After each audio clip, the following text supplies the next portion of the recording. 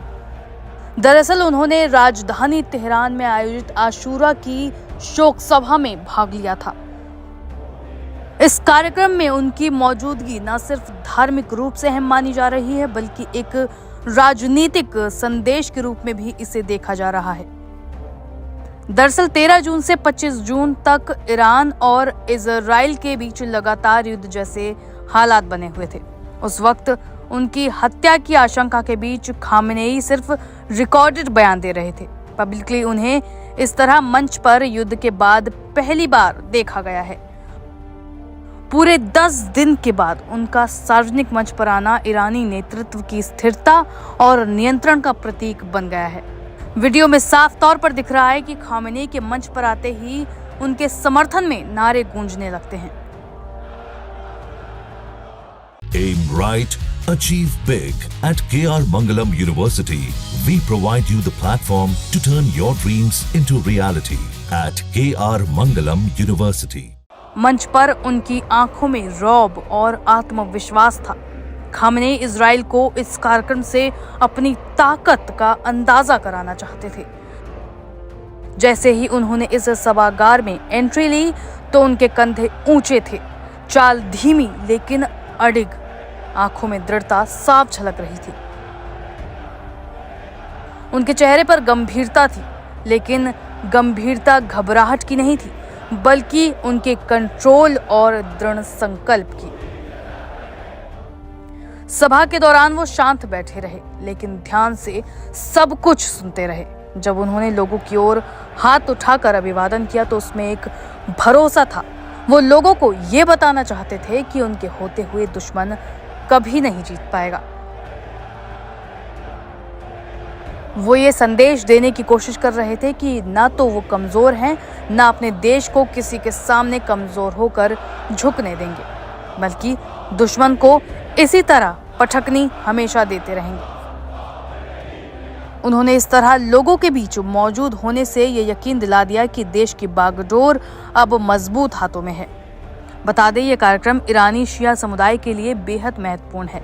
आशूरा इमाम हुसैन की शहादत की याद में आयोजित होता है और इस्लामी प्रतीकों में शौर्य और बलिदान का प्रतिनिधित्व करता है। ऐसे समय में खामनेई की उपस्थिति एक संदेश है कि ईरान युद्ध से थका नहीं है बल्कि और ज्यादा एकजुट होकर आगे बढ़ने को तैयार है। एक्सपर्ट्स के मुताबिक खामनेई की यह मौजूदगी उनके जीवित, सक्षम और एक्टिव लीडरशिप का प्रमाण है। शोक सभा में खामनेई का इस तरह आना ईरान का रणनीतिक फैसला माना जा रहा है। इस कार्यक्रम में उनका हर हाव भाव, हर मुद्रा ये जताने के लिए थी कि ईरान में अब भी उनका कंट्रोल है और उनका सर्वोच्च नेता पूरी ताकत के साथ अपनी जगह पर मौजूद है। बता दें, इससे पहले खामनेई के एक बंकर में होने की खबरें सामने आई थी। ईरानी अधिकारियों ने पहले कहा था कि खामनेई की गैर मौजूदगी सुरक्षा कारणों से थी। युद्ध के कुछ दिनों पहले जब इजरायली हवाई हमले अपने चरम पर थे, तब उनकी सुरक्षा को सर्वोपरि मानते हुए उन्हें सार्वजनिक रूप से उपस्थिति से दूर कर दिया गया। अंतर्राष्ट्रीय एक्सपर्ट्स के मुताबिक ये चर्चा भी जोरों पर थी कि खामनेई किसी बंकर या सुरक्षित जगह पर हैं। हालांकि ईरानी प्रशासन ने बार बार ये स्पष्ट किया कि वे स्वस्थ हैं और सभी चीजें कंट्रोल में हैं।